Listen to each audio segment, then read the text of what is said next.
बीचे साड़ी हमारे इज्जता मुदैया तने बता दो कहाँ बारे कन्हैया।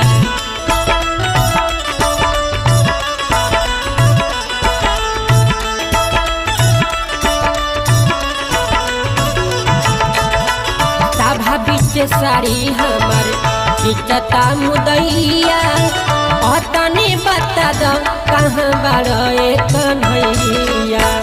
जल्दी से आओ ए मुरारी जी पापिया जसेर भइल बा। जल्दी से आओ ए मुरारी जी पापिया जसेर भइल बा। लेके चक्र सुदर्शन धाव तुहा बायन